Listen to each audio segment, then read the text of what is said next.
बहुत ही पुराने समय की बात है। वैशाली राज्य में ब्रह्मदत्त नामक एक ब्राह्मण वास करता था, जो अत्यंत निर्धन था। अपने जीवन निर्वाह के लिए वह लोगों के घरों में पूजा पाठ करवाता था। एक दिन की घटना है, जब ब्रह्मदत्त अपने घर में विश्राम कर रहा था, आधी रात को उसे कुछ ध्वनियां सुनाई दी। इस वजह से उसकी नींद टूट गई। वह उठा और अपनी झोपड़ी के बाहर देखने के लिए गया। चारों ओर घना अंधकार था, लेकिन जब उसने ध्यानपूर्वक देखा तो पाया कि उसकी झोपड़ी के बाहर दो व्यक्ति वार्तालाप कर रहे थे। ब्रह्मदत्त वहीं एक कोने में छिपकर उनकी बातें सुनने लगा। उन दोनों की बातचीत सुनकर ब्रह्मदत्त को ज्ञात हुआ कि उनमें से एक व्यक्ति रंगा नामक चोर था और दूसरा महल का सिपाही। असल में रंगा नामक वह व्यक्ति चोरी कर भाग रहा था और सिपाही ने उसे पकड़ लिया था। सिपाही उस व्यक्ति से कहने लगा, रंगा, चोरी करना एक अपराध होने के साथ साथ एक पाप भी है। अभी तुम्हारी आयु ही क्या है जो तुम इस दुष्कर्म में लग गए हो? आखिर ऐसी कौन सी विवशता आई जो तुम्हें चोरी करने पर मजबूर कर दिया? रंगा ने उत्तर देते हुए कहा, सिपाही जी, आप जो कह रहे हैं वह बिल्कुल सही है, लेकिन मेरे घर की स्थिति अत्यंत दयनीय है। जब मुझे कोई और मार्ग दिखाई नहीं दिया, तब मुझे इस बुरे काम का सहारा लेना पड़ा। यदि आप मुझे इस बार छोड़ देंगे तो मैं जीवन भर चोरी नहीं करूंगा। सिपाही ने कहा, लड़के, देखने में तुम अच्छे परिवार के लगते हो, परंतु तुम्हें ऐसी कौन सी विपत्ति आई? सिपाही के पूछने पर रंगा ने अपनी कथा सुनाई। उसने कहा, सिपाही जी, मेरा परिवार अत्यंत गरीब है। बचपन में ही मेरे पिताजी स्वर्गवासी हो गए थे और मेरी मां ने अत्यंत कष्ट सहकर मुझे पाला। वह लोगों के घर में काम करती और जो भी कमाई होती उससे मेरा पालन पोषण करती। रंगा ने आगे कहा, अभी 2 दिन पहले की ही बात है। रात के अंधेरे में अचानक 2 पति पत्नी हमारे घर पर आ गए। उन्होंने हमें बताया कि वे एक दूसरे गांव में जा रहे थे, लेकिन रात होने के कारण वे आश्रय की खोज में हमारे घर आ पहुंचे। उन्होंने रात हमारे घर गुजारने का आग्रह किया। मेरी मां ने उन पर दया करके उन्हें अपने घर में शरण दे दी। पति ने कहा कि वे दोनों अत्यंत भूखे हैं और यदि कुछ खाने को मिल जाए तो उपकार होगा। सुबह होते ही वे चले जाएंगे। मेरी मां ने उनकी बात मान ली और कहा कि ठीक है, मैं तुम्हारे लिए भोजन तैयार कर दूंगी, परंतु हमारा घर बहुत छोटा है और तुम्हें यहाँ रुकने में असुविधा होगी। पति पत्नी ने कहा कि उन्हें इससे कोई दिक्कत नहीं है। इसके बाद मेरी मां ने उनके हाथ पैर धुलवाए और रात के खाने का प्रबंध किया। खाना खाने के बाद वे लोग कहने लगे, भोजन अत्यंत स्वादिष्ट था और इस उपकार का बदला हम कैसे चुकाएंगे? मेरी मां ने उत्तर दिया, इसमें उपकार की कोई बात नहीं है, यह तो मानवता के प्रति हमारा कर्तव्य था। इस तरह से पति पत्नी दोनों भोजन कर हमारे घर में ही रात्रि विश्राम करने लगे। रात भर वे दोनों गहरी नींद में सोते रहे, परंतु जब सुबह हम उन्हें जगाने गए तो पाया कि वे दोनों मृत पड़े थे। यह खबर पूरे गांव में फैल गई। वैद्य ने उनकी जांच की तो पाया कि उनकी मृत्यु विष खाने से हुई थी। हमारे घर में नगर के कोतवाल आ पहुंचे और जो भोजन हमने उन्हें कराया था उसकी जांच पड़ताल की गई। उस भोजन में एक मृत छिपकली मिली। कोतवाल ने हमें तत्काल राजा के समक्ष प्रस्तुत किया। राजा ने सारी बातें सुनने के बाद अपना निर्णय सुनाया। राजा ने कहा, इन दोनों पति पत्नी की मृत्यु का कारण वह भोजन है जो इनकी मां ने उन्हें खिलाया। यद्यपि यह जानबूझकर नहीं किया गया, फिर भी अनजाने में यह अपराध हुआ है, इसलिए इन्हें फांसी की सजा दी जाती है। परंतु दरबार में उपस्थित एक मंत्री ने कहा, महाराज, आपने जो दंड इन्हें सुनाया है उस पर पुनः विचार करना चाहिए। जानबूझकर की गई हत्या और अनजाने में हुई हत्या में बहुत अंतर होता है। दोनों के लिए एक ही प्रकार का दंड उचित नहीं है। यद्यपि इन माँ बेटे ने अपराध किया है और इसे स्वीकार भी किया है, फिर भी यह दंड उचित नहीं है। इसलिए महाराज, आप इन पर दया कीजिए। मंत्री की बात सुनकर महाराज कुछ क्षण के लिए सोचने लगे और फिर अपना निर्णय बदलते हुए दूसरी सजा सुना दी। महाराज कहने लगे, जैसा मंत्री जी ने कहा, इन दोनों माँ बेटे का उद्देश्य उन पति पत्नी की हत्या करना नहीं था, परंतु उनकी मृत्यु का कारण यही दोनों है, इसलिए इन्हें दंड मिलेगा। दंड के रूप में इनसे जुर्माना वसूला जाएगा। इन्हें 1 माह के अंदर 1000 स्वर्ण मुद्राएं राजकोष में जमा करनी होंगी। यदि यह ऐसा नहीं कर पाते तो 1 महीने के बाद इन्हें मृत्यु दंड दिया जाएगा। अपनी कहानी सुनाकर रंगा कहने लगा, सिपाही जी, अब आप ही बताइए, इतने पैसे मैं कहां से कमाऊं? अपनी माँ को बचाने के लिए मैंने दिन रात मेहनत की, परंतु फिर भी केवल 100 स्वर्ण मुद्राएं ही इकट्ठी कर पाया और आज समय सीमा का अंतिम दिन है। यदि कल मैं 1000 स्वर्ण मुद्राएं जमा नहीं करवा पाया तो मेरी माँ को मृत्युदंड दे दिया जाएगा। ऐसे में जब मुझे कोई और रास्ता नहीं सूझा तो मैंने चोरी करने का निर्णय लिया, और जब आज मैंने चोरी की तो रास्ते में आपने मुझे पकड़ लिया। ब्राह्मण ब्रह्मदत्त, जो इन वार्तालापों को सुन रहा था, उसे रंगा पर गहरा तरस आ रहा था। रंगा की दुखद गाथा सुनकर सिपाही को भी दया आने लगी। उसने रंगा से कहा, युवक, तुम्हारी कहानी वाकई दुखदाई है, लेकिन जो तुमने चोरी का कदम उठाया है वह बहुत बड़ा अपराध है। तुम किसी से उधार भी ले सकते थे। रंगा ने उत्तर दिया, भैया, हमारी हालत को देखकर कौन मुझे 1000 स्वर्ण मुद्राएं उधार देगा, और मान लीजिए किसी ने दया करके दे भी दिया तो मैं उसे कैसे चुका पाता। रंगा की बातें सुनकर सिपाही कुछ देर तक विचार में मग्न रहा और फिर उसने कहा, ठीक है, मैं तुम्हारी स्थिति समझ रहा हूं। जो होना था वह हो गया, परंतु इसके बाद तुम कभी चोरी का काम मत करना। मैं भी एक गरीब इंसान हूं, मेरे जीवन में भी कई समस्याएं हैं। तुम ऐसा करो, तुमने जो चोरी की है उसमें से 1000 स्वर्ण मुद्राएं निकाल लो और बाकी मुझे दे दो, फिर यहां से चुपचाप चले जाओ। सिपाही की यह बात सुनकर ब्रह्मदत्त को अत्यंत क्रोध आया।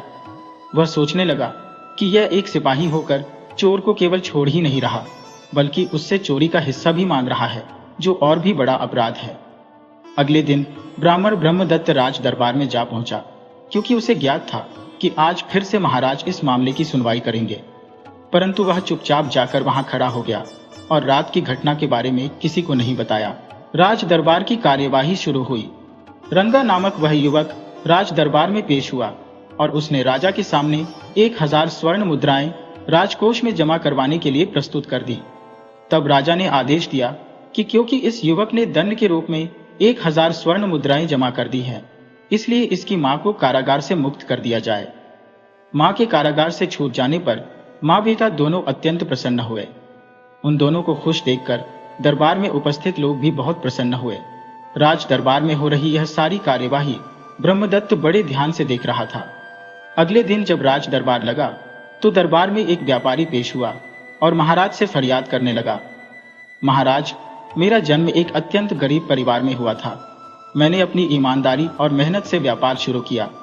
अपने व्यापार से मैंने काफी धन कमाया था और मैं इस धन से आभूषणों का व्यापार शुरू करना चाहता था, लेकिन कल रात मेरे घर पर मेरी सारी पूंजी और धन चोरी हो गए।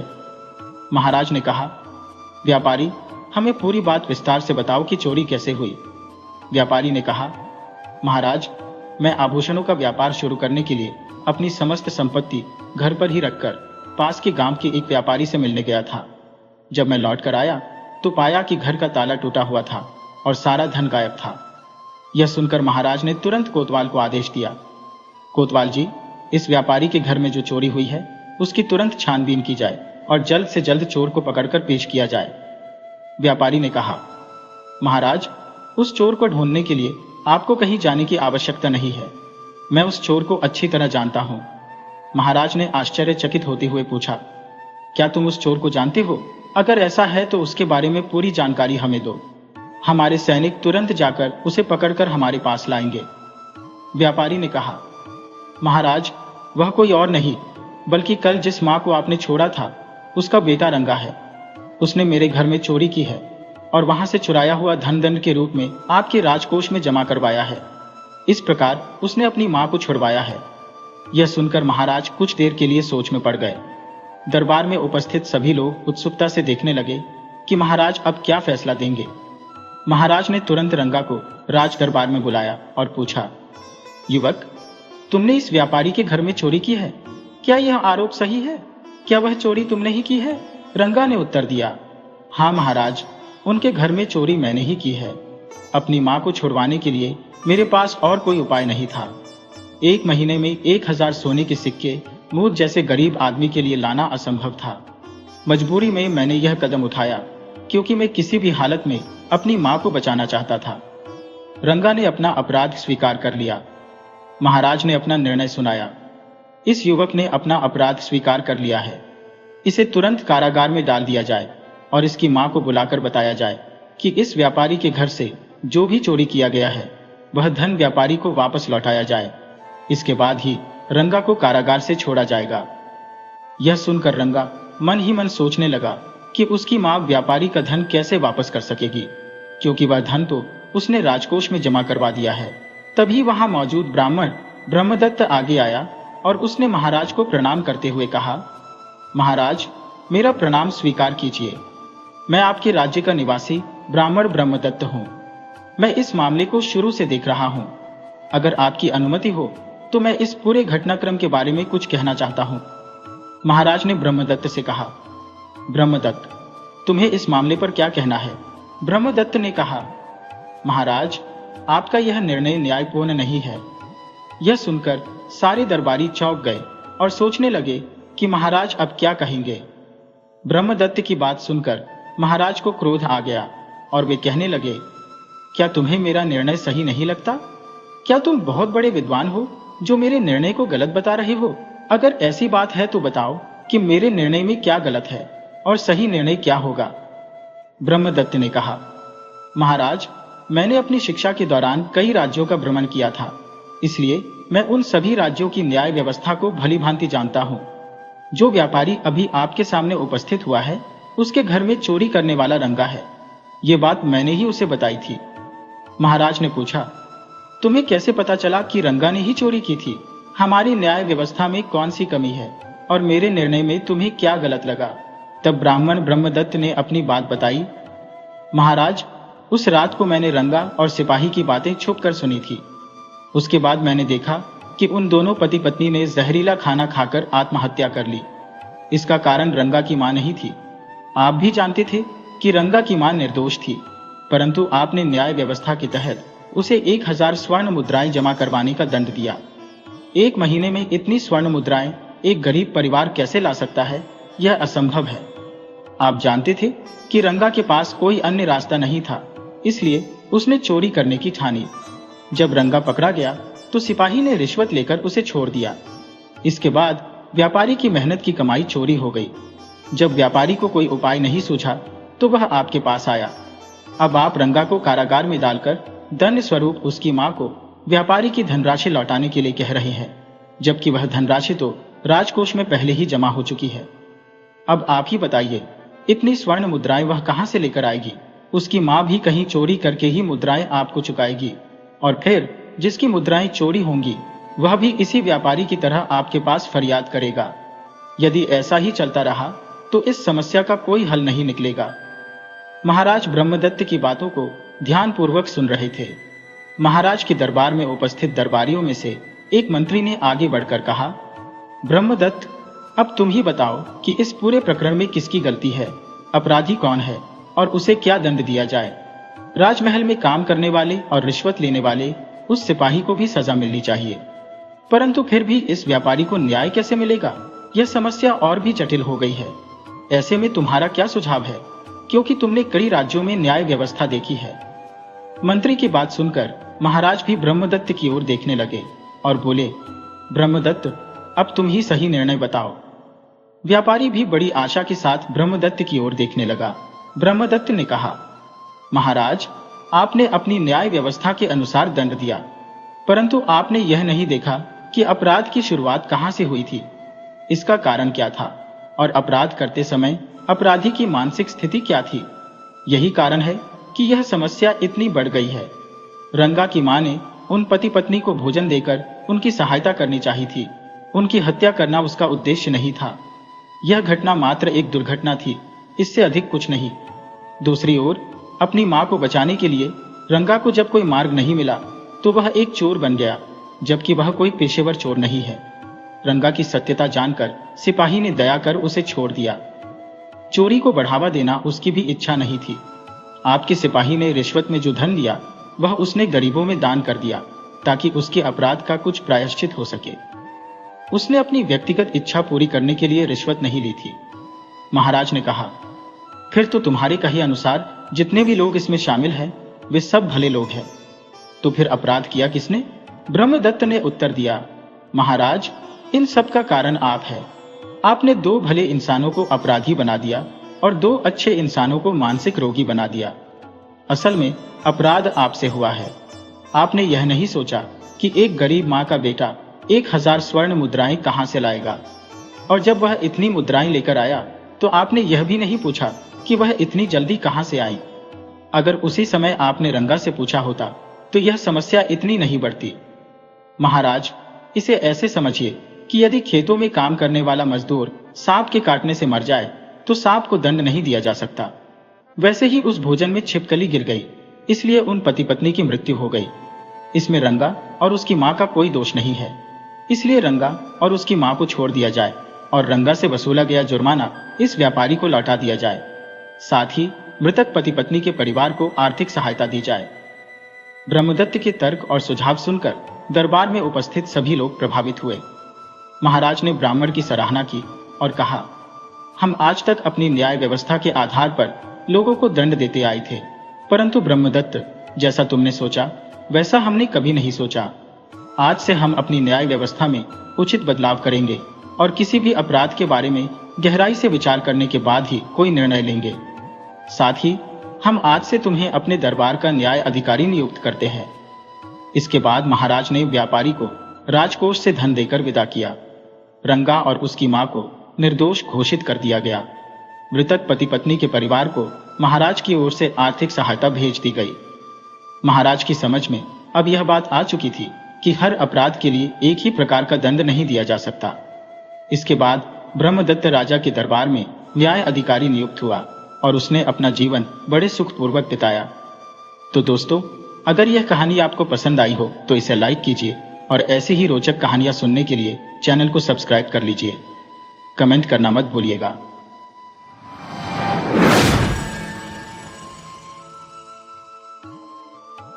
चंद्रभूषण अपने माता पिता की इकलौती संतान था।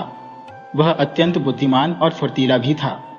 उसके पिता नगर के प्रतिष्ठित व्यापारी थे और उनके नगर में अच्छे संबंध थे, परंतु व्यापार में कुछ गलत निर्णय लेने के कारण उन्हें भारी नुकसान सहना पड़ा और उन्होंने व्यापार में अपना सब कुछ खो दिया।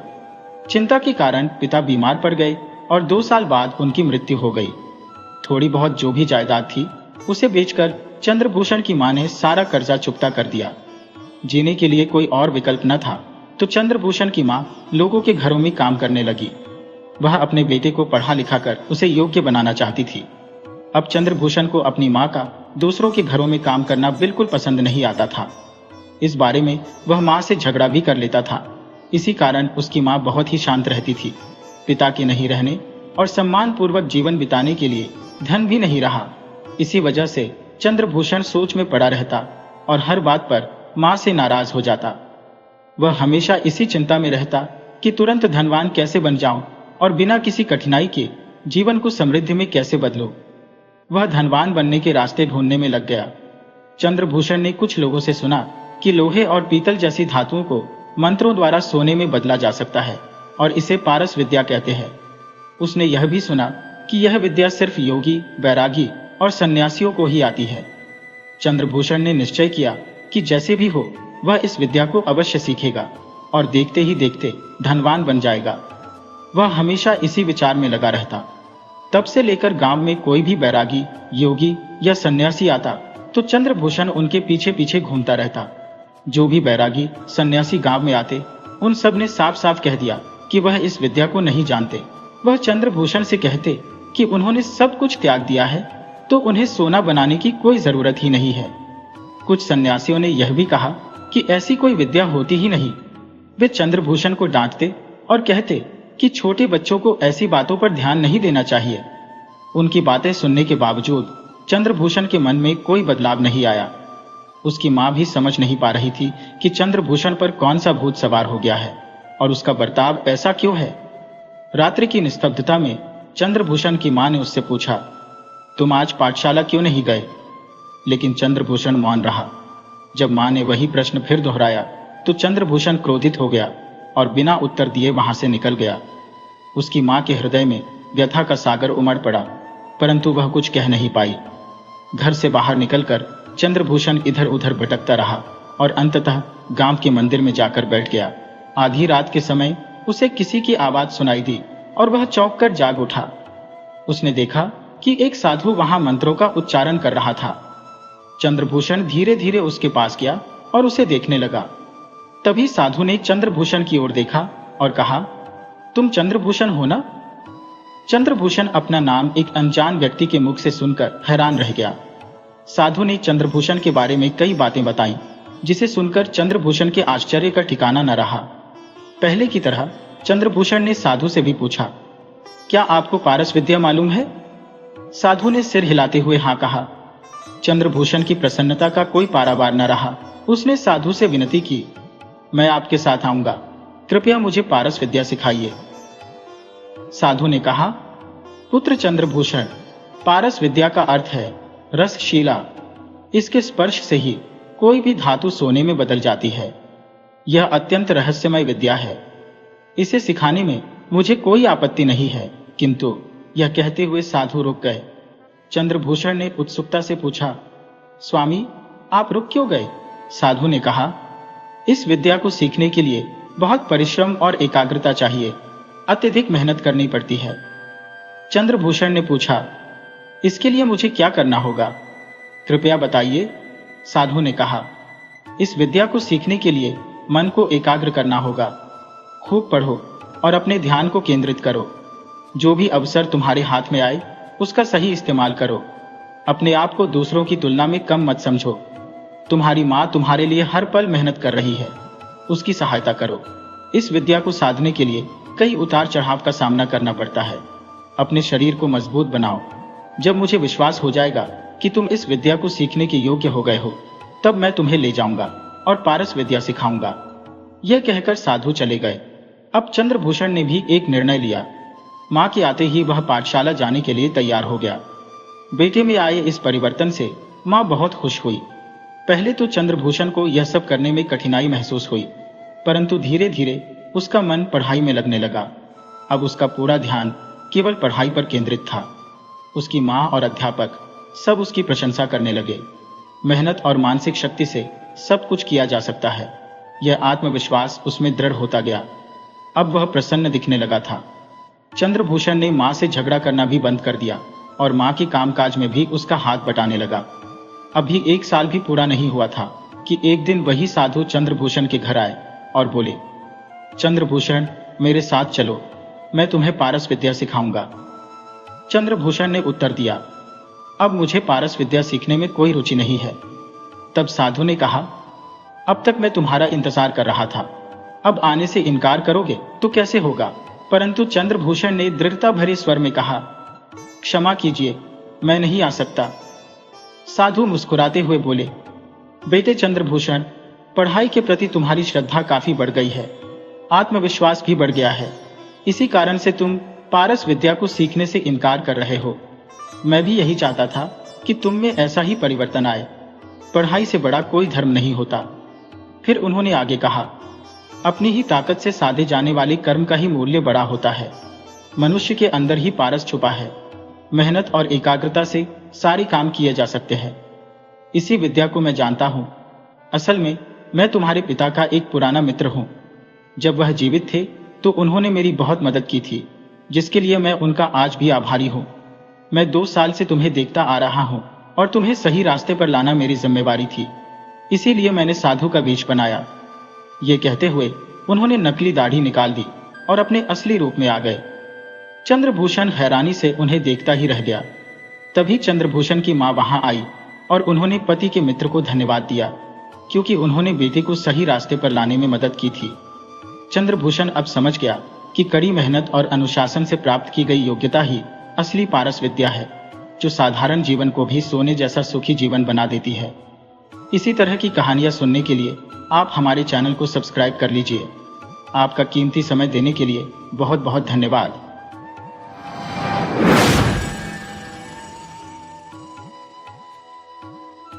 गांव के अत्यंत विद्वान और मनीषी जनों में श्री मां अनंत शास्त्री का नाम शीर्ष पर आता था। वह न केवल प्रतिष्ठित थे, बल्कि एक साधारण और सरल जीवन जीने में विश्वास रखते थे। धनी होते हुए भी वे धन की चकाचौंध और दिखावे से कोसों दूर रहते थे। अनंत शास्त्री ने एक बिल्ली पाल रखी थी, जिसने हाल ही में बच्चे दिए थे। उनके घर के पीछे जानकी दास रहते थे, जो अत्यंत खड़ूस और पुरातनपंथी स्वभाव के थे। दोनों घरों के बीच की दीवार अधिक ऊंची नहीं थी। जानकीदास और उनकी पत्नी अनंत शास्त्री से अज्ञात कारणों से ईर्ष्या करते थे और अक्सर उनके घर में झांकते रहते थे। इस विषय को लेकर दोनों घरों में कई बार कहासुनी भी हो चुकी थी। एक रात जब अनंत शास्त्री देर रात घर पहुंचे, उनकी पत्नी अरुंधति ने जम्हाई लेते हुए दरवाजा खोला और पूछा, आप इतनी रात को क्यों आए? अनंत शास्त्री ने बताया, मेरा काम समय से पूरा हो गया, इसलिए मैं किराए की गाड़ी में वापस आ गया। रास्ते में गाड़ी कीचड़ में फंस गई तो मुझे पैदल आना पड़ा। घर में प्रवेश करते ही अरुंधति ने बताया कि जानकीदास की पत्नी ने आकर शिकायत की थी कि उनकी बिल्ली ने उनके घर का दूध पी लिया है। अनंत शास्त्री ने समझाते हुए कहा, अरे जानकीदास की डेंगू की परवाह क्यों करती हो? पहले मुझे खाना परोस दो। अरुंधति चौंक कर बोली, मैंने सोचा नहीं था कि आप रात को ही घर लौट आएंगे। घर में सब कुछ खत्म हो चुका है। अब आप ही बताइए कि क्या किया जाए। यह सुनकर अनंत शास्त्री नाराज हो गए और बोले, पाव भर चावल जल्दी से बना दो, अचार के साथ खा लूंगा। पत्नी ने कहा, अचार की बरनी टूट चुकी है, आप पिछवाड़े से तरकारी तोड़ लाइए, तब तक मैं चावल बना देती हूँ। लाचार होकर अनंत शास्त्री पिछवाड़े में गए जहां अंधेरा था। वह धीरे धीरे कदम रखते हुए चल रहे थे। तभी उन्हें पैरों के नीचे कुछ मुलायम सा महसूस हुआ। उन्होंने देखा कि बिल्ली का एक बच्चा उनके पैरों के नीचे दबकर मर गया था। उनका कलेजा कांप उठा। वे सोचने लगे कि बिल्ली को मारने का पाप लगेगा और अरुंधति को पता चल गया तो वह आसमान सिर पर उठा लेगी। उन्होंने सोचा कि चुपचाप उसे गाड़ दें तो कुछ हद तक प्रायश्चित हो जाएगा। अरुंधति उस समय रसोई में खाना पका रही थी। तभी शास्त्री जी ने अधिक सोच विचार किए बिना फावड़ा उठाया और एक गड्ढा खोदकर बिल्ली के बच्चे को उसमें गाड़ दिया। फिर वे तरकारी तोड़कर चुपचाप घर में आ गए। पत्नी ने ताना मारते हुए कहा, तरकारी तोड़ने में इतनी देर कैसे लग गई और मुझे कहते हो कि मिनटों में रसोई बना दूं। उसी समय उनके पड़ोसी जानकीदास की पत्नी रात के समय पिछवाड़े में हो रही आहट सुनकर वहां पहुंची और शास्त्री जी को क्यारियों में गड्ढा खोदते हुए देख लिया। यह देखकर वह स्तब्ध रह गई। शास्त्री जी के अंदर जाते ही जानकीदास की पत्नी अपने कमरे में गई और पति को जगाया। जानकीदास ने आंखें मलते हुए कहा, इस आधी रात को मेरी नींद क्यों खराब कर दी? क्या आफत आ गई? पत्नी ने कहा, उठो, हमारा समय आ गया है। अनंत शास्त्री ने क्यारियों में गड्ढा खोदकर सोना या धन छिपा दिया है। गांव में चोरों का दबदबा है, इसलिए शास्त्री के सोते ही तुम चुपचाप दीवार फांदकर उस धन को निकाल लाओ। इस तरह हम उन्हें अच्छा सबक सिखाएंगे। धन की बात सुनते ही जानकीदास की नींद उड़ गई। वह तुरंत तैयार हो गया और एक छोटी पेटी साथ लेकर दीवार फांद गया। गड्ढे के निशान को पहचानते हुए उसने फावड़ा उठाया ही था कि उसे गले पर ठंडी चीज महसूस हुई। उसने सिर उठाकर देखा तो एक भयंकर दिखने वाला चोर खड़ा था, जिसके हाथ में तेज धार वाला चाकू था। चोर ने कड़क कर कहा, इतनी मेहनत क्यों कर रहे हो? वह पेटी मेरे हवाले करो और अपनी जान बचाओ। चोर को देखकर जानकीदास के पांव सुन्न हो गए, मगर उसका दिमाग तेजी से काम करने लगा। उसने सोचा कि यह चोर इस घर को मेरा मान रहा है और सोच रहा है कि मैं अपना धन छिपाने जा रहा हूं। इस मौके का फायदा उठाकर क्यों न अनंत शास्त्री का घर लुटवा दूं और बाद में खुद ही धन निकाल लूं। जानकीदास ने खाली पेटी दिखाते हुए कहा, मेरी पत्नी ने इसमें गहने डालने के लिए कहा है। तुम दरवाजा खटखटाकर उसे पुकारो और गहने ले लो, लेकिन मुझे छोड़ दो। चोर ने कहा, क्या मेरी आवाज सुनकर तुम्हारी पत्नी दरवाजा खोलेगी? तुम खुद अपनी पत्नी को पुकारो और जब वह बाहर आएगी तो मैं गहनों की बात कर लूंगा। यह कहते हुए चोर ने जानकीदास की गर्दन पकड़ ली और उसे खींचते हुए शास्त्री के पिछवाड़े के दरवाजे पर ले गया। योजना की सफलता से जानकीदास की खुशी का ठिकाना नहीं रहा। उसके मन से चोर का भय समाप्त हो गया और उसने खुशी में जोर से चिल्लाकर अरुंधति को बुलाया। चोर को डर था कि कहीं दरवाजा खुलते ही जानकीदास अपनी पत्नी को उसे पकड़वाने का इशारा न कर दे, इसलिए उसने जानकीदास को थोड़ा सा पीछे कर दरवाजे के सामने खुद खड़ा हो गया। जानकीदास ने दोबारा अरुंधति को बुलाया, जिससे शास्त्री जी जाग गए। आधी रात में किसी को अपनी पत्नी को पुकारते सुनकर उन्हें बहुत गुस्सा आया। उन्हें याद आया कि जानकीदास की पत्नी ने उसे धमकी दी थी। क्रोध में दांत पीसते हुए लाठी लेकर शास्त्री जी दरवाजे के पास पहुंचे और उसे खोलकर चोर को जानकीदास समझकर लाठी से वार कर दिया। चोर गिर पड़ा और जानकी दास ने यह देखकर डर से कांपते हुए सोचा कि शास्त्री जी कुछ भी कर सकते हैं। जानकी दास ने स्थिति को संभालते हुए शास्त्री जी की तारीफ की और कहा कि मुखिया को बताने पर उन्हें इनाम मिलेगा। शास्त्री जी ने जानकी दास को धमकाते हुए कहा कि चिकनी चुपड़ी बातें सुनाने की बजाय असली बात बताओ। कांपते हुए जानकी दास ने सच सच सब बता दिया और माफी मांग ली। शास्त्री जी ने उसे माफ कर दिया और चोर को बांधकर मुखिया के सामने पेश कर दिया। मुखिया ने चोर को पकड़वाने के एवज में 100 रुपए का इनाम दिया। जब शास्त्री जी घर लौटे तो उन्होंने अरुंधति को सारी बातें बताई। अरुंधति ने हंसते हुए बताया कि वह बिल्ली तो कल शाम को ही मर गई थी और वे उसे दफनाने की सोच रही थी। शास्त्री जी भी खिलखिलाकर हंस पड़े और दोनों का जीवन सुखमय और शांतिपूर्ण हो गया।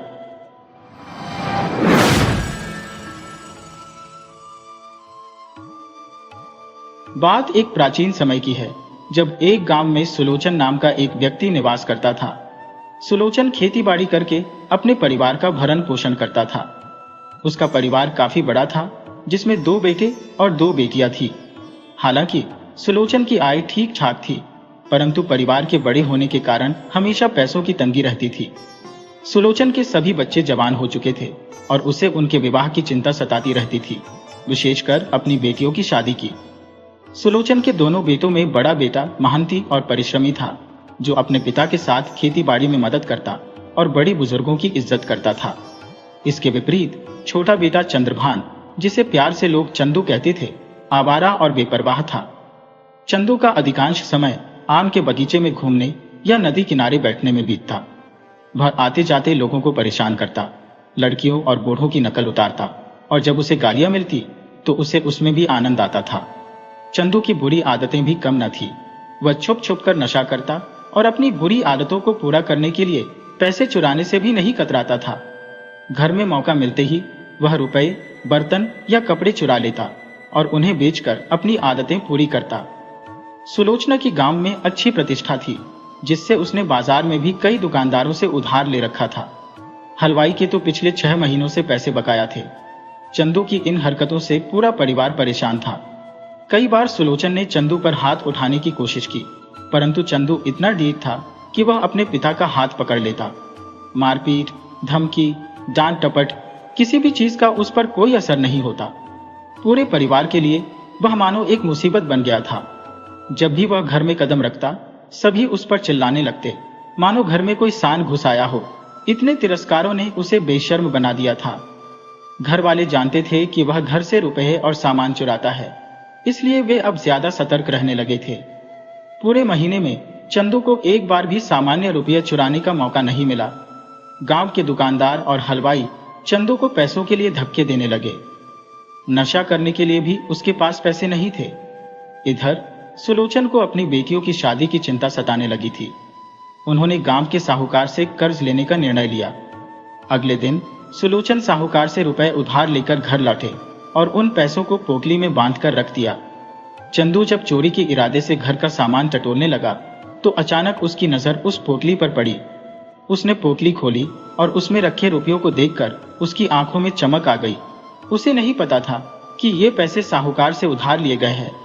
उसने सोचा, इन पैसों को लेकर किसी दूसरे नगर में चला जाऊंगा और वहां कोई दुकान खोलूंगा। फिर जब ढेर सारा रुपया कमाकर घर लौटूंगा तो सभी खुश हो जाएंगे। इस ख्याल से ही वह इतना उत्साहित हो गया कि उसने पूरी पोटली चोरी करने का फैसला कर लिया। चंदू पोटली उठाकर गांव से भाग गया। कुछ दिनों तक वह नए नए नगरों में घूमता रहा। उसके पास पैसा था तो खाने पीने की कोई चिंता नहीं थी। घूमते घूमते वह एक बड़े नगर में पहुंचा, जहां चारों ओर चहल पहल और भीड़ भड़क्का था। पूछने पर पता चला कि वह राज्य की राजधानी में पहुंच गया था। वहीं उसे एक बड़े मैदान में कुछ लोग दिखाई दिए, जिनमें से कई सैनिकों की वेशभूषा में थे। असल में राज्य की सेना में सैनिकों की भर्ती हो रही थी। चंद्रभान लंबा, चौड़ा और तगड़ा था। उसने सीधा जाकर सेनापति को सलाम ठोका। सेनापति उसकी कदकाठी और मजबूत शरीर से प्रभावित हुआ। उसने पूछा, क्या चाहते हो? सेना में भर्ती कर लीजिए, चंद्रभान ने कहा। मरने से तो नहीं डरते? बिल्कुल नहीं, युद्ध पर भी जाना पड़ सकता है, सेनापति ने कहा। खुशी से जाऊंगा, चंद्रभान ने उत्तर दिया। सेनापति ने देखा कि यह आदमी मनचला है पर हिम्मत का धनी है। उसे तुरंत सेना में शामिल कर लिया गया और सैनिकों का प्रशिक्षण दिया गया। इसी तरह 6 महीने बीत गए। फिर वह समय भी आ गया जब सैनिकों का असली इम्तिहान होने वाला था। पड़ोसी राज्य के साथ युद्ध की घोषणा हो गई और चंद्रभान को युद्ध भूमि के लिए रवाना होना पड़ा। आज जीवन में पहली बार उसे अपने परिवार की याद आ रही थी। वह छोटा सा गांव, हलवाई की दुकान, नदी का किनारा, वह सैर सपाटा और दोस्तों का जमघट उसकी आंखों के सामने घूमने लगा। कौन जाने फिर कभी उनसे भेंट होगी या नहीं। एक पल ऐसा आया जब उसका हृदय इतना व्याकुल हो उठा कि उसे लगा वह अपने गांव वापस भाग जाएगी। युद्ध को 6 दिनों से अधिक बीत चुके थे। एक सांझ जब वह अपने शिविर में बैठा था, उसे अपनी माँ की यादें घेरने लगी। माँ का स्नेह, पिता की डांट, भाई बहनों का प्यार, सब कुछ उसे अंदर से खा रहा था। परंतु जब वह युद्ध भूमि में पहुंचा तो उसने वीरता से लड़ाई लड़ी, जिससे उसके जैसे योद्धा का कोई मेल नहीं था। पूरी सेना में उसकी बहादुरी की चर्चाएं होने लगी। युद्ध समाप्ति के बाद जब चंद्रभान वापस लौटा, राजा ने उसे प्रसन्न होकर अपनी सेना का सूबेदार बना दिया। अब वह सेनापति का सबसे विश्वास पात्र व्यक्ति बन चुका था। एक दिन जब उसे अपने गांव की याद सताने लगी तो उसने एक संदेशवाहक को अपने गांव संदेश लेकर भेजा। जब वह संदेशवाहक वापस लौटा, उसने चंद्रभान को बताया कि आपके पिता साहूकार का कर्ज नहीं चुका सके और पूरा परिवार अब दर दर की ठोकरें खा रहा है, क्योंकि साहूकार ने उनके घर और खेतों पर कब्जा कर लिया है। वे अब एक किराए के मकान में रह रहे हैं। इस दुख के कारण आपकी माताजी बहुत बीमार रहती है। चंद्रभान तुरंत सेनापति के पास जाकर गांव जाने की अनुमति मांगता है। सेनापति ने उसे अनुमति दे दी। चंद्रभान ने अपने साथ कुछ जरूरी सामान और धन लिया और गांव पहुंच गया। ढूंढते ढूंढते वह उस घर के बाहर पहुंचा जहां उसका परिवार दयनीय हालत में रह रहा था। पड़ोस के लोग यह देखने लगे कि सेना का कोई बड़ा अधिकारी सुलोचन के घर आया है। किसी ने भी उसे इस रूप में नहीं पहचाना। चंद्रभान ने दरवाजा खटखटाया। उसके बूढ़े पिता ने दरवाजा खोला और चंद्रभान को पहचान नहीं पाए। चंद्रभान ने कहा, पिताजी, मुझे माफ कर दीजिए। आवाज सुनकर वे जान गए कि यह उनका बेटा चंदू है। उन्होंने उसे गले से लगा लिया। पिता और पुत्र दोनों की आंखें छलक उठी। इसके बाद चंद्रभान अपने पूरे परिवार से मिला। परिवार यह देखकर हैरान और खुश था कि उनका बेटा नालायक चंदू अब एक बड़ा सैन्य अधिकारी बन चुका है। चंद्रभान ने साहूकार का पूरा कर्ज ब्याज समेत लौटा दिया और अपने माँ बाप का मकान और खेत वापस ले लिए। अब चंद्रभान का पूरा परिवार बहुत खुश था और चंद्रभान अपना कर्तव्य निभाने के लिए राजा की सेना में वापस लौट गया।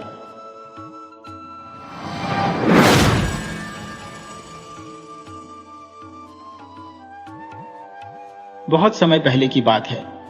रतनगढ़ के राजा मदेव, जो एक अत्यंत दयालु और निपुण शासक थे, कि राज्य में कई छोटी छोटी रियासतें थीं। इनमें से एक रियासत थी कृष्णपुरा। मान नीलकंठ अपने न्याय के लिए अत्यंत प्रसिद्ध थे। पूरे राज्य में यह चर्चा थी कि उनके समान न्यायप्रिय अधिकारी आज तक नहीं हुआ। वे पल भर में दूध का दूध और पानी का पानी कर देते थे। कोई अपराधी उनकी पैनी दृष्टि से बच नहीं सकता था। उनकी ख्याति दूर दूर तक फैली हुई थी। एक दिन राजा वामदेव के मन में यह विचार आया कि उन्हें स्वयं जाकर उस न्याय अधिकारी की परीक्षा लेनी चाहिए। राजा ने अपना भेष बदल लिया और एक साधारण व्यक्ति का वेश बनाकर कृष्णपुरा पहुंचे। राजा घोड़े पर सवार होकर नगर में घूम रहे थे। नगर के मुख्य द्वार पर उन्हें एक आदमी दिखाई दिया जो अत्यंत गरीब और भिखारी जैसा प्रतीत होता था। राजा को उस पर दया आ गई और उन्होंने उसे कुछ पैसे दे दिए। उस आदमी ने राजा से विनती की कि वह चल नहीं सकता, कृपया उसे अगले चौक तक छोड़ दें। राजा ने उसे घोड़े पर बिठा लिया। चौक पर पहुंचने के बाद राजा ने उसे उतरने के लिए कहा। तब उस आदमी ने कहा, तुम उतरो, यह घोड़ा तो मेरा है। देखते ही देखते वहां पर भीड़ इकट्ठा हो गई। लोगों ने कहा कि घोड़ा किसका है, इसका निर्णय तो सिर्फ न्याय अधिकारी ही कर सकते हैं। राजा और भिखारी को न्याय अधिकारी के पास प्रस्तुत किया गया। उस समय कचहरी में काफी भीड़ जमा थी। न्याय अधिकारी लोगों को बारी बारी से बुला रहे थे। सबसे पहले उन्होंने एक लेखक और किसान को बुलाया। उनके साथ एक महिला भी थी। लेखक और किसान दोनों उस महिला को अपनी पत्नी बता रहे थे। न्याय अधिकारी ने दोनों पक्षों की दलीलें सुनी और कहा कि महिला को आज यहीं छोड़ दो, कल आओ। इसके बाद न्याय अधिकारी के सामने एक कसाई और तेली को पेश किया गया। तेली वह व्यक्ति था जो तेल का व्यापार करता था। कसाई के कपड़ों पर खून के धब्बे थे और तेली के हाथ तेल से सने हुए थे। कसाई के हाथ में पैसों की एक थैली थी और दोनों पक्ष उस थैली को अपना बता रहे थे। न्याय अधिकारी ने कुछ देर सोचा और कहा कि पैसों की थैली यहीं छोड़ दो और तुम लोग कल आओ। अंत में न्याय अधिकारी ने राजा और भिखारी की दलीलें सुनी। दोनों पक्ष घोड़े पर अपना दावा पेश कर रहे थे। न्याय अधिकारी ने कुछ देर तक सोचा और कहा, घोड़े को यहीं छोड़ दो और तुम लोग कल आओ। न्याय अधिकारी के निर्णय को सुनने के लिए अगले दिन कचहरी में लोगों का बड़ा हुजूम जमा हो गया। सबसे पहले लेखक और किसान की बारी आई। न्याय अधिकारी ने लेखक से कहा, यह महिला आपकी पत्नी है, आप उन्हें ले जा सकते हैं। साथ ही उन्होंने किसान को 50 कोड़े लगाने का हुक्म भी दिया। इसके बाद कसाई और तेली की बारी आई। न्याय अधिकारी ने कसाई को बुलाकर कहा, यह पैसों की थैली तुम्हारी है, और साथ ही उन्होंने तेली को 50 कोड़े मारने की सजा सुनाई। अंत में न्याय अधिकारी ने राजा और भिखारी को बुलाया और पूछा, क्या तुम 20 घोड़ों में से अपने घोड़े को पहचान पाओगे? दोनों ने ही हाँ में उत्तर दिया। एक एक करके न्याय अधिकारी दोनों को अस्तबल में लेकर गए। दोनों ने ही सही सही घोड़े को पहचान लिया। कुछ देर तक गहरे सोच विचार के बाद न्याय अधिकारी ने राजा को बुलाकर कहा, यह घोड़ा आपका है, आप इसे ले जा सकते हैं। और साथ ही उन्होंने भिखारी को 50 कोड़े मारने की सजा भी सुनाई। घर जाते वक्त राजा भी न्याय अधिकारी के पीछे पीछे चलने लगे। राजा को देखकर न्याय अधिकारी ने पूछा, क्या आप मेरे निर्णय से संतुष्ट नहीं है? राजा ने कहा, जनाब, मैं बिल्कुल संतुष्ट हूं, पर यह जानना चाहता हूं कि आप इन निर्णयों पर कैसे पहुंचे। न्याय अधिकारी ने मुस्कुराते हुए कहा, काफी आसान था। सुबह सुबह मैंने उस महिला से दवात में स्याही भरने को कहा। महिला ने इस काम को बड़े ही अच्छे ढंग से अंजाम दिया। इससे मुझे लगा कि वह लेखक की पत्नी ही होगी। जहां तक पैसों की थैली की बात है, मैंने सोते वक्त सिक्कों को एक पानी के बर्तन में डाल दिया था। सुबह देखा तो पानी में कोई तेल नहीं दिखा। अगर तेली के पैसे होते तो पानी पर जरूर कुछ तेल तैरता दिखाई देता। इससे मुझे पता लग गया कि वह पैसे तेली के नहीं बल्कि कसाई के थे। न्याय अधिकारी ने आगे कहा, घोड़े का मामला जरूर कुछ पेचीदा था। मैं आप दोनों को अस्तबल में घोड़े की पहचान कराने के लिए नहीं ले गया था। असल बात यह थी कि मैं देखना चाहता था घोड़ा आपको पहचानता है या नहीं। जब आप घोड़े के पास गए तो घोड़े ने अपना सिर हिलाया और गर्दन आपकी ओर घुमाई, परंतु उस भिखारी को देखकर घोड़े ने अपनी एक टांग ऊपर उठाई। इससे मुझे स्पष्ट हो गया कि आप ही घोड़े के सही मालिक होंगे। फिर राजा ने न्याय अधिकारी से कहा, मैं इस राज्य का राजा हूं। मैंने आपके इंसाफ की बहुत तारीफ सुनी थी। मैं उसी की पुष्टि करने के लिए यहां पर आया था। आप वाकई एक काबिल न्यायाधीश हैं।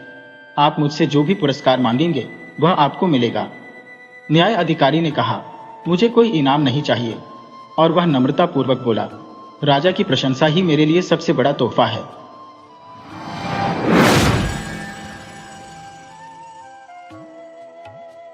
रामेश्वर नाम का एक व्यक्ति था जो गांव का एक बड़ा ही धनी व्यापारी था। यह कहना गलत नहीं होगा कि रामेश्वर शुरू से ही धनी नहीं था। उसने अपनी मेहनत और सूझबूझ से अपना व्यापार खड़ा किया था। व्यापार के सिलसिले में वह अक्सर दूसरे नगरों में जाया करता था। एक बार की बात है, रामेश्वर अपने व्यापार के काम से एक अन्य नगर में गया। वहां अपने काम निपटाने के बाद वह अपने पुराने मित्र के घर गया। सालों बाद अपने मित्र से मिलकर रामेश्वर बहुत खुश हुआ, परंतु एक बात उसे खटक रही थी कि इतने वर्षों बाद भी उसका मित्र बहुत गरीबी में था। जब रामेश्वर और उसका मित्र बद्री बातें कर रहे थे, तब बद्री के 2 और भाई भी आए। तब रामेश्वर को पता चला कि तीनों भाई एक ही घर में रहते हैं। बातचीत करते करते शाम हो गई। रामेश्वर ने देखा कि बद्री के दोनों भाइयों ने आंगन में लगे फली के पेड़ से कुछ फलियां तोड़ी और उन्हें बाजार में बेचकर कुछ पैसे कमाए। उन पैसों से दाल और आटा खरीदा गया। जब भोजन तैयार हुआ तो उसकी मात्रा इतनी कम थी कि सभी का पेट नहीं भर सकता था। तब भाइयों ने सोचा कि केवल रामेश्वर और बद्री को ही भोजन परोसा जाए। इस सोच के साथ एक भाई ने कहा कि उसका उपवास है, इसलिए वह भोजन नहीं करेगा। दूसरे ने कहा कि उसका पेट खराब है, वह भी नहीं खा सकता। इस तरह केवल रामेश्वर और बद्री को ही भोजन परोसा गया।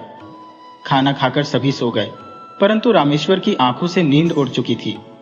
उसकी आंखों के सामने केवल अपने मित्र की गरीबी भरी जिंदगी ही घूम रही थी। वह सोचने लगा कि कैसे अपने मित्र की गरीबी को दूर करे। इसी उलझन में उसे नींद नहीं आ रही थी। यही सोचते सोचते अचानक रामेश्वर उठा।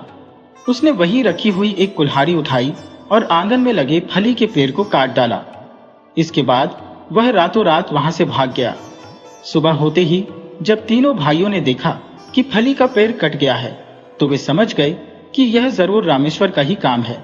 इसलिए वह रातों रात घर से भाग गया। रामेश्वर को लोग कोसने लगे। उनके आंगन में भीड़ जमा हो गई।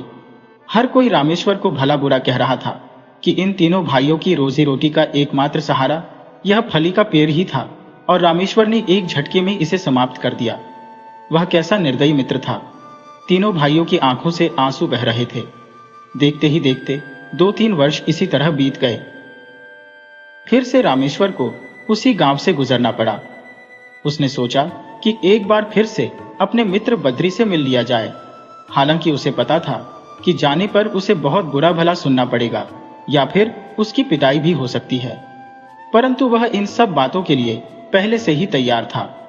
रामेश्वर छुपते छुपाते अपने मित्र के घर के बाहर पहुंचा, लेकिन वहां पर उसके मित्र की झोपड़ी की जगह एक बड़ा ही आलीशान मकान बना हुआ था। रामेश्वर अभी उस मकान को देखकर सोच ही रहा था कि इतने में वे तीनों भाई उस मकान से बाहर आए। रामेश्वर को देखते ही वे तीनों भाई रोते हुए रामेश्वर के पास जा पहुंचे और हाथ जोड़कर उसका धन्यवाद करने लगे। वे तीनों कहने लगे कि अगर तुमने उस दिन फली का पेड़ नहीं काटा होता तो आज हम इतने समृद्ध और अमीर नहीं हो पाते। हमने इतनी मेहनत नहीं की होती, क्योंकि हम तो पूरी तरह से सिर्फ उस पेड़ पर निर्भर हो गए थे और कोई भी काम धंधा करने के बारे में सोचते भी नहीं थे। अब हमें समझ में आ गया है कि तुमने उस रात वह फली का पेड़ क्यों काटा। पेड़ कटने के बाद हमने पैसे कमाने के नए रास्ते ढूंढना शुरू किया और मेहनत करते करते आज हमारे पास सब कुछ है। जब तक हम लोग किसी सहारे पर निर्भर रहते हैं, तब तक हम आत्मनिर्भर नहीं हो सकते और ना ही प्रगति कर सकते हैं। जब भी हमें कोई सहारा मिलता है तो हम आलसी हो जाते हैं, लेकिन आज हम सिर्फ तुम्हारी सूझबूझ की वजह से ही एक अच्छा जीवन बिता रहे हैं। रामेश्वर अपने मित्र को देखकर बहुत खुश हुआ और वापस अपने गांव लौट गया। उसे संतोष था कि उसने अपने मित्र की गरीबी दूर करने में सफलता पाली। हम सभी के जीवन में भी इसी तरह के फलों के पेड़ आते रहते हैं। हम उसी के सहारे बैठे रहते हैं। जरूरत है ऐसे सहारे को छोड़कर आगे बढ़ने की।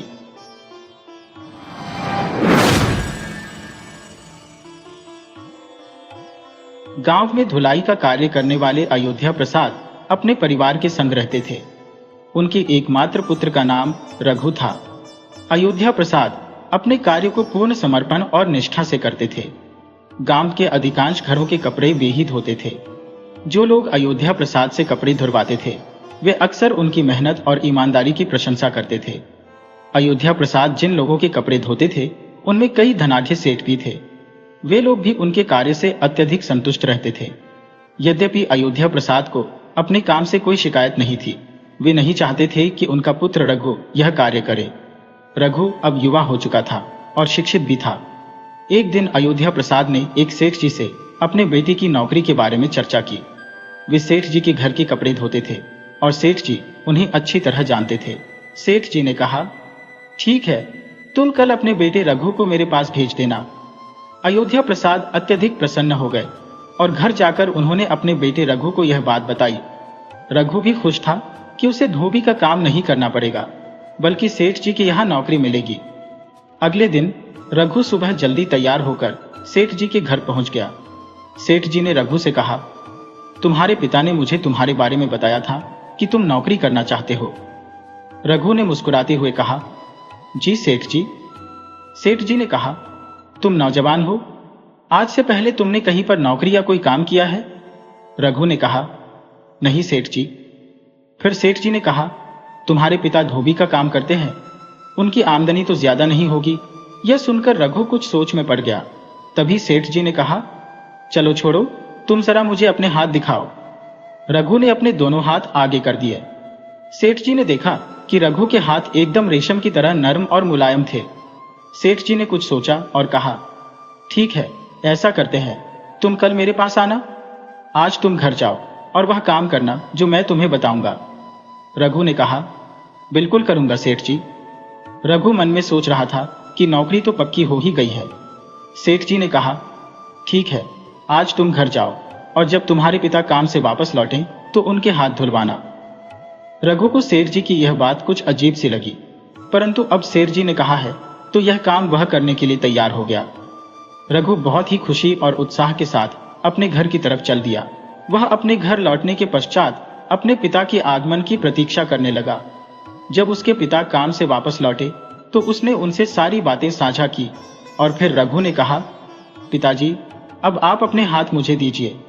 उनके पिता को यह सुनकर थोड़ा अजीब लगा और उन्होंने पूछा, क्यों? रघु बोला, नहीं नहीं, बस आप मुझे अपने हाथ दीजिए।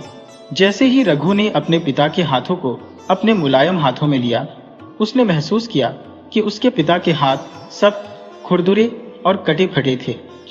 यह देखकर रघु को अत्यंत अजीब लगा। वह अपने पिता को हाथ धोने के लिए ले गया।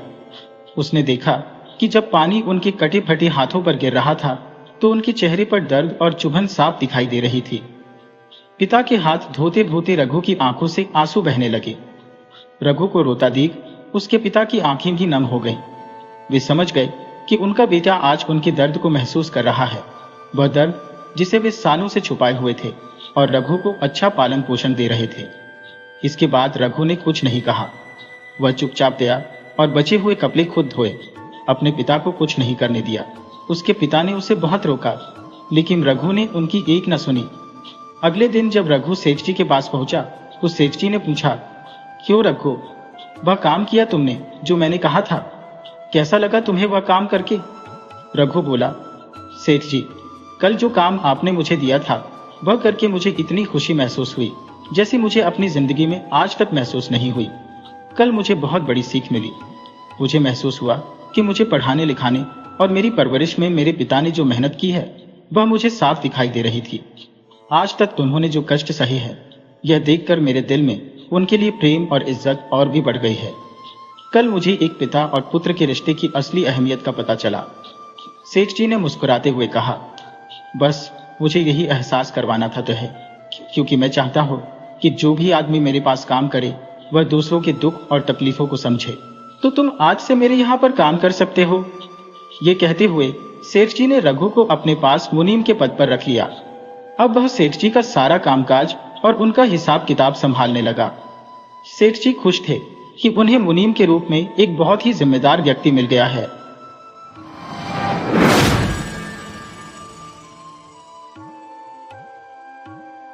देवधर और मंगल की मित्रता ऐसी थी जैसे एक ही आत्मा के दो अवयव हों। यदि एक को चोट लगती तो पीड़ा दूसरे को होती थी। वे दोनों बचपन से ही अभिन्न मित्र थे और अब उनकी मित्रता इतनी पुरानी हो चुकी थी कि लोग उनकी दोस्ती का उदाहरण देने लगे थे। वे दोनों अब वयस्क हो चुके थे, जिससे उनके माता पिता को उनके भविष्य की चिंता सताने लगी थी। परंतु दोनों में से कोई भी इसके लिए तैयार नहीं था, क्योंकि वे पहले अपना व्यवसाय स्थापित करना चाहते थे। दोनों ने अपना अपना व्यवसाय शुरू कर लिया था। एक दिन दोनों ने तय किया कि वे मिलकर व्यापार करेंगे और मिलकर व्यापार करने लगे। उनका व्यापार बहुत सफल हुआ और उन्होंने खूब धन अर्जित किया। उनकी सारी गरीबी दूर हो गई और वे ठाट बाट से रहने लगे। व्यापार जम जाने के बाद अब बारी थी उनके विवाह की। गांव की लड़कियों के साथ मंगल और देवधर की शादी कर दी गई। शादी के बाद देवधर के स्वभाव में कुछ परिवर्तन आने लगा, जिसका कारण उसकी पत्नी थी। देवधर की पत्नी मंगल को पसंद नहीं करती थी और उसे मंगल से बहुत ईर्ष्या थी। वह अक्सर अपने पति को उसके मित्र के खिलाफ भड़काती रहती और कहती कि मंगल एक अच्छा इंसान नहीं है और कभी भी आपको व्यापार से बाहर निकाल सकता है। धीरे धीरे इन बातों का असर देवधर पर भी होने लगा। इस प्रकार 2-3 साल बीत गए और देवधर के मन में भी अपने मित्र के प्रति ईर्ष्या का भाव आ गया, जबकि मंगल एक सच्चा और सरल इंसान था जिसके मन में कोई छल कपट नहीं था। देवधर ने बेईमानी करने का विचार किया और व्यापार में हेराफेरी शुरू कर दी, क्योंकि व्यापार का सारा हिसाब किताब वही संभालता था। उसने व्यापार में घाटा दिखाना शुरू कर दिया। मंगल एक सीधा और नेक इंसान था, जिसे इस गड़बड़ी की भनक भी नहीं लगी। एक समय ऐसा आया जब मंगल व्यापार में भागीदार नहीं रहा। मंगल ने अपने जीवन में पहली बार ऐसा धोखा खाया था और इससे उसे गहरा सदमा लगा। धीरे धीरे वह चुप रहने लगा और किसी से बात नहीं करता था। वह न हंसता न बोलता था, जिससे उसकी पत्नी और माता पिता परेशान रहने लगे। इस प्रकार घर में पैसों की तंगी भी रहने लगी। दूसरी ओर मंगल की सेहत निरंतर गिरने लगी। मंगल की पत्नी संतोष ने अनेक वैद्य और हकीमों से मंगल का इलाज करवाया, किंतु कोई भी फायदा नहीं हुआ। किसी को उसकी बीमारी की वास्तविकता समझ में नहीं आ रही थी और मंगल दिन ब दिन कमजोर होता जा रहा था। दूसरी तरफ देवधर अपने संसार में मग्न था। उसने हेरा फेरी से काफी धन संचित कर लिया था और अब वह अलग से अपना व्यापार करके खूब धन कमा रहा था। उसकी पत्नी ने भी खूब आभूषण बना लिए और सज धज कर घूमती थी। गांव के लोग देवधर के विश्वासघात को देखकर हैरान थे, लेकिन कोई भी खुलकर सामने नहीं आता था। एक दिन मंगल का चचेरा भाई सोमदत्त उससे मिलने आया। मंगल की हालत देखकर वह चौंक गया। संतोष ने चिंतित होकर कहा, देवर जी, आप अपने भैया का इलाज करवाइए। हम तो गांव में इलाज करवा कर हार गए, लेकिन कोई भी फायदा नहीं हुआ। सोमदत्त ने कहा, भाभी, आप मुझे पूरी बात विस्तार से बताइए। संतोष ने सारी कहानी सोमदत्त को विस्तार से बता दी। सोमदत्त बोला, भाभी, मंगल का इलाज किसी हकीम या वैद्य के पास नहीं है, इसका इलाज कुछ और ही है। उसने कहा, जब तक मंगल का मित्र देवधर खुद आकर मंगल से माफी नहीं मांगेगा, मंगल ठीक नहीं होगा। संतोष ने निराश होकर कहा, देवर जी, देवधर अब बहुत ही धनी और घमंडी हो गया है। उसका माफी मांगना नामुमकिन है। हम गरीब उसके सामने टिक ही नहीं सकेंगे। सोमदत्त ने दृढ़ता से कहा, मैं इस नामुमकिन काम को मुमकिन करके दिखाऊंगा। मैं बिना धन के भी उसे नीचा दिखाऊंगा। अगले दिन से ही सोमदत्त ने अपनी योजना पर काम करना शुरू कर दिया। जब देवधर अपनी दुकान पर जा रहा था, उसने देखा कि एक आदमी उसकी तरफ देखकर जोर जोर से हंस रहा था। देवधर को लगा कि वह यूं ही हंस रहा होगा। असल में वह सोमदत्त था, जो हंसकर वहां से भाग गया। थोड़ी ही दूर जाने के बाद देवधर ने देखा कि 4 लोग खड़े होकर आपस में बातें कर रहे थे। जैसे ही देवधर उनके पास से गुजरा, उनमें से एक ने देवधर की तरफ देखा, कुछ कहा और फिर सारे लोग जोर जोर से हंसने लगे। देवधर को लगा कि ये सभी लोग उसकी तरफ देखकर हंस रहे हैं। हो सकता है कि मेरी पगड़ी टेढ़ी है। उसने अपनी पगड़ी ठीक की और गुस्से में आगे बढ़ गया। अब वह अपनी दुकान पर पहुंच चुका था। जैसे ही वह दुकान के अंदर जाने लगा, एक छोटा सा बालक उधर से जोर जोर से हंसता हुआ गुजर रहा था। देवधर का क्रोध और बढ़ गया। उसने बालक को बुलाकर पूछा, ऐ लड़के, क्यों हंसता है? लड़के ने कहा, यूं ही, और वहां से चला गया। असल में यह सब सोमदत्त की योजना थी। उसने गांव के कुछ लोगों को अपने साथ मिला लिया और देवधर को जगह जगह देखकर उस पर हंसने लगते, जिससे देवधर को क्रोध आ रहा था। देवधर का आज दुकान में मन नहीं लग रहा था। उसे लग रहा था कि आज जरूर कहीं न कहीं कोई गड़बड़ है। कभी वह शीशे में देखता, कभी अपने कपड़ों पर नजर डालता, परंतु उसे कुछ भी समझ में नहीं आ रहा था। दोपहर को एक दाढ़ी वाला व्यापारी उसकी दुकान पर आया और देवधर से एक बड़ा सौदा तय करना चाहता था, परंतु देवधर का ध्यान तो आज कहीं और ही था। उस दाढ़ी वाले व्यापारी ने 2-3 बार अपनी दाढ़ी पर हाथ फेरा और बातों बातों में देवधर की ओर देखकर जोर जोर से हंसने लगा। फिर बोला, सेठ जी, सौदा करने के लिए मैं फिर कभी आऊंगा। देवधर को लगा कि उसकी अपनी दाढ़ी में शायद कुछ लगा है। वह बार बार अपनी दाढ़ी पर हाथ फेरने लगा। जैसे तैसे दिन बीत गया। आज उसका मन व्यापार में नहीं लगा, इस कारण बिक्री भी कम हुई थी। घर जाकर देवधर ने सारी बातें अपनी पत्नी को बताई। वह भी यह सब सुनकर परेशान हो गई। पत्नी ने देवधर के कपड़ों और पगड़ी को ध्यान से देखा, पर सब कुछ ठीक ठाक था। अगले दिन फिर जब वह काम से जा रहा था, तो उसने लोगों को पुष्ट करते हुए और हंसते हुए देखा। अब उसे हर समय यही लगने लगा कि हो ना हो, लोग उसी को देखकर कानाफूसी करते हैं और हंसते हैं। जरूर ही ये लोग मेरी बातें कर रहे होंगे। उसने 2-4 बार लोगों की बातें सुनने की कोशिश की, परंतु अपने बारे में एक शब्द भी उसे सुनाई नहीं दिया। अब उसे जहां भी लोग हंसते दिखाई देते, उसे लगता कि लोग उसका मजाक बना रहे हैं। इन्हें सबक सिखाना जरूरी है, उसने सोचा। अगले दिन जब कोई व्यक्ति उस पर हंसा, तो देवधर ने चिल्लाकर कहा, ए पागल कहीं के। उधर से उस व्यक्ति ने भी चिल्लाकर कहा, तू पागल, पागल कहीं का। तभी वहां से कुछ मनचले लड़कों की एक टोली गुजर रही थी। यह सब देखकर वे भी देवधर के साथ मुस्करी करने लगे और उसे पागल, पागल कहीं का कहकर चिढ़ाने लगे। देवधर आग बबूला हो गया और उन्हें मारने के लिए दौड़ा। एक सप्ताह के अंदर हालत यह हो गई कि जब देवधर इधर उधर निकलता, लोग कहते, पागल है, पागल कहीं का। यह सुनकर वह चला जाता और गुस्से में पागलों जैसी हरकतें करने लगता। उसका व्यापार अब मंद पड़ने लगा था। धीरे धीरे उसकी हालत खराब होने लगी। अगले दिन गांव के जमींदार के बेटे की शादी थी। जमींदार ने सारे गांव के लोगों को दावत पर बुलाया था। देवधर भी अच्छे कपड़े पहनकर और सज धज कर दावत में शामिल हुआ। सोमदत्त पहले से ही वहां उपस्थित था। जमींदार खुशी से मेहमानों से मिल रहा था और उनका स्वागत कर रहा था। सोमदत्त जमींदार के पास जाकर फुसफुसाकर बोला, आप गांव के सबसे धनी व्यक्ति से नहीं मिलेंगे? यह जो सामने दाढ़ी वाले सज्जन खड़े हैं, वह खुद को आपसे भी बड़ा जमींदार समझते हैं। सोमदत्त ने यह बात देवधर की ओर इशारा करते हुए कही। जमींदार बहुत खुश था और इस बात को मजाक में लेते हुए हंसकर देवधर की ओर देखकर बोला, अरे यह तो बड़े ही भले आदमी है, और आगे बढ़ने लगा। देवधर ने सोमदत्त को पहचाना और जान गया कि यह वही आदमी है जो पहले दिन उसे देखकर हंसा था। उसके बाद ही हर कोई उसे देखकर हंसने लगा। देवधर को लगा कि सोमदत्त कोई राज जानता है जो उसने जमींदार को भी बता दिया। तभी तो जमींदार भी हंसने लगा। देवधर ने अपनी दाढ़ी पर हाथ फेरा और परेशान हो उठा। वह सोमदत्त से मिलने के लिए भागा, परंतु तब तक सोमदत्त वहां से गायब हो चुका था। अगले दिन सुबह देवधर ने अपनी दाढ़ी साफ करवा ली और सोमदत्त को ढूंढने निकल पड़ा। उसके मन में यह बात चल रही थी कि सोमदत्त ने जमींदार को क्या बताया होगा। थोड़ी ही दूर जाने पर सोमदत्त दिखाई दे गया। देवधर ने उससे रात की बात पूछी। सोमदत्त ने कहा, मैं एक ही शर्त पर तुम्हें जमींदार वाली बात बता सकता हूं। तुम्हें मेरी एक बात माननी पड़ेगी। देवधर बोला, भैया, धन मांगने के अलावा तुम जो भी कहोगे मैं वह करने को तैयार हूं। यह सुनकर सोमदत्त देवधर को मंगल के घर ले गया और बोला, पहले इनसे माफी मांगो, फिर बताऊंगा। देवधर ने पलंग पर लेटे हुए व्यक्ति से तुरंत माफी मांग ली। भैया, मुझे माफ कर दो। वह व्यक्ति पलंग से उठकर बैठ गया और उसके चेहरे पर पतली सी मुस्कान आई। देवधर हैरान रह गया कि यह उसका अपना मित्र मंगल था। उसकी इतनी दुर्बल और बीमार हालत के कारण वह अपने बचपन के मित्र को भी पहचान न सका।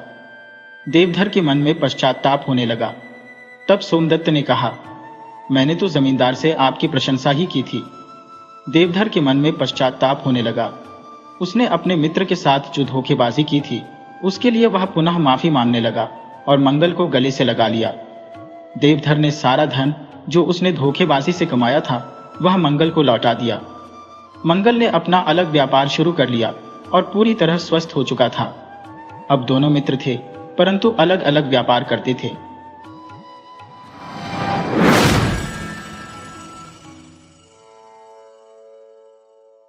हरिराम गांव का एक किसान था जिसके पास थोड़ी बहुत खेती की भूमि थी।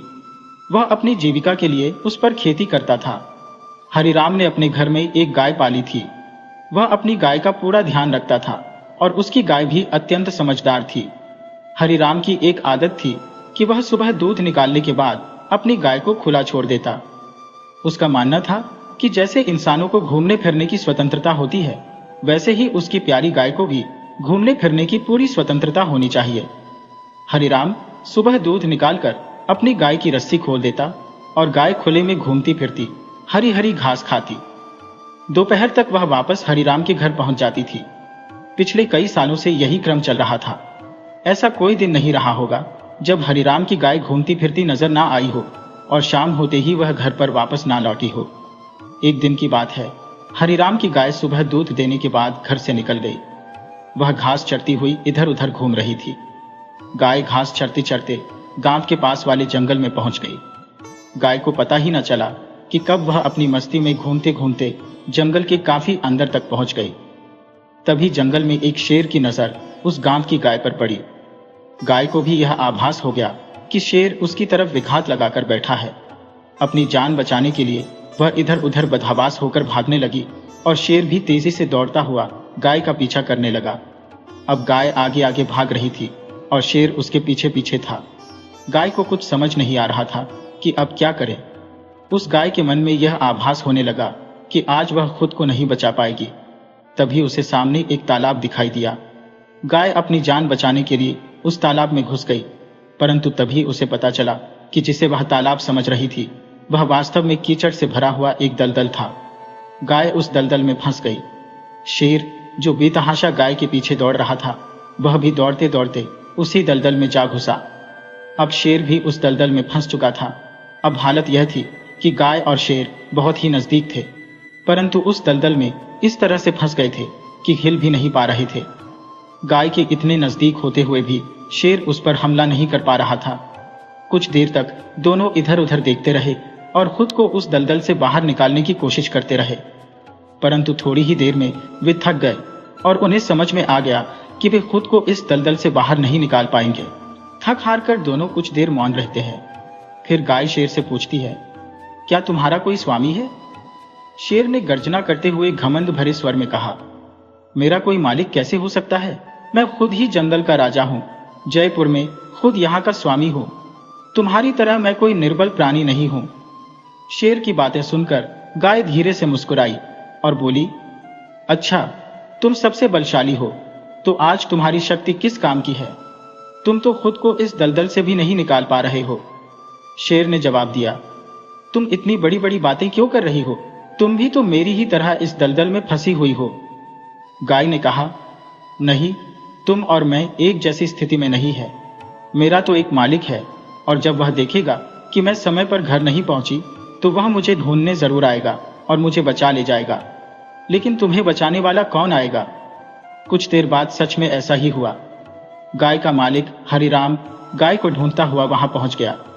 उसने कठिन प्रयास से गाय को दलदल से बाहर निकाला। हरिराम अपनी प्यारी गाय को वापस पाकर बहुत खुश हुआ और वे दोनों अपने घर की ओर चल दिए। एक बार हरिराम के मन में विचार आया कि क्या शेर को भी बचाया जाए, परंतु उसे बचाने में हरिराम और गाय दोनों की जान खतरे में पड़ सकती थी, इसलिए उन्होंने ऐसा नहीं किया। शेर वहीं दलदल में फंसा रहा और उसकी जान चली गई। दोस्तों, यह कहानी हमें सिखाती है कि गाय एक शांत मन का प्रतीक है और शेर एक अहंकारी और घमंडी मन का। जो व्यक्ति अपने मन को शांत रखता है और ईश्वर से प्रार्थना करता है, वह मुसीबत से बाहर आ जाता है, लेकिन जो अहंकारी और घमंडी होता है, उसका सर्वनाश होता है। इसी तरह की और कहानियों के लिए चैनल को सब्सक्राइब करें और बेल आइकन को ऑल पर सेट करना न भूलें। धन्यवाद।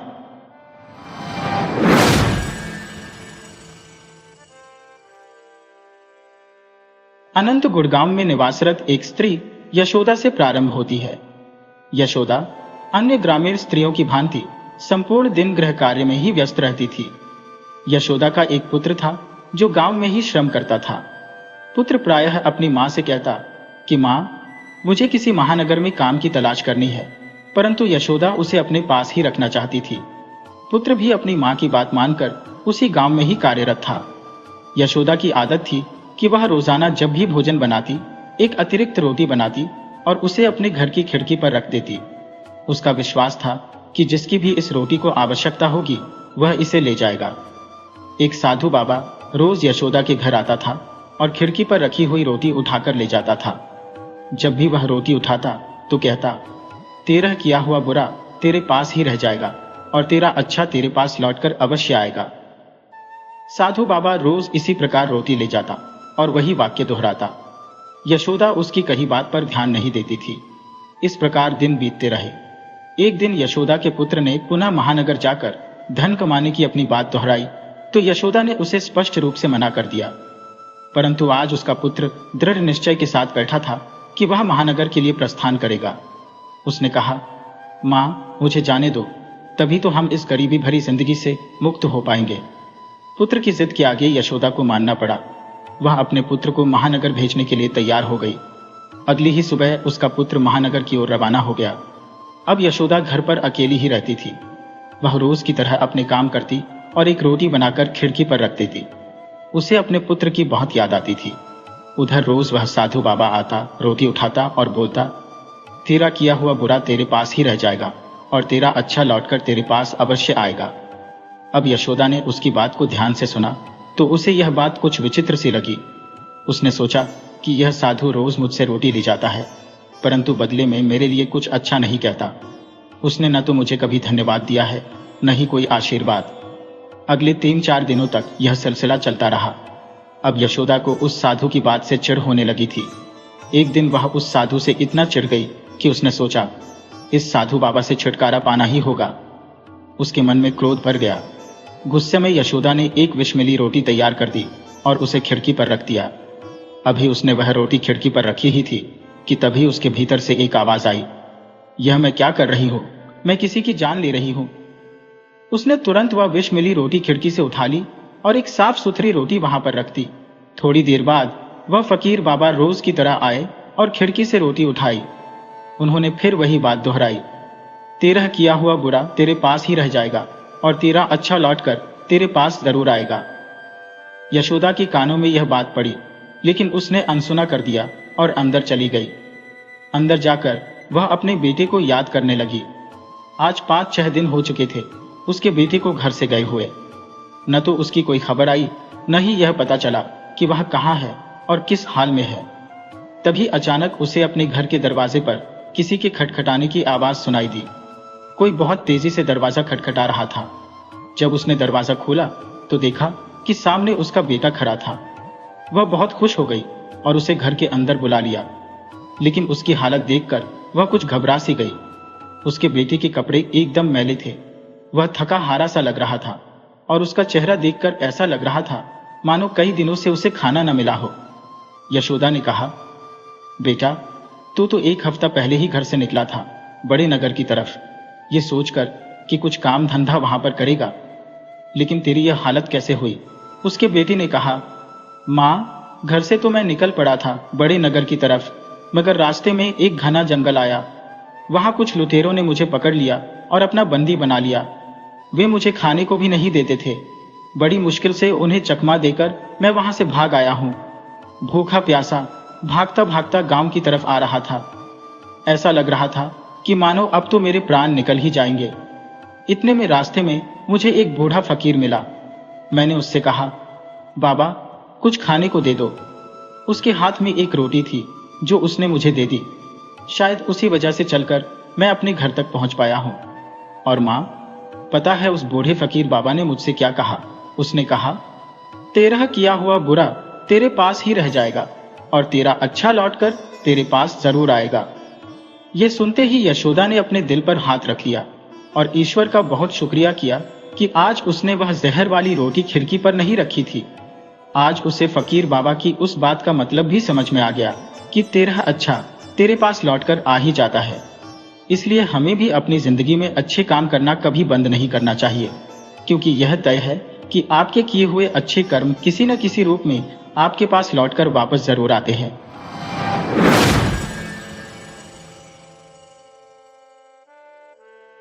वीडियो अच्छी लगे हो तो इसे लाइक करें और ऐसी ही मजेदार कहानियों के लिए चैनल को सब्सक्राइब करें और बेल आइकन दबाएं। ज़्यादा से ज़्यादा अपने दोस्तों को शेयर करें। धन्यवाद।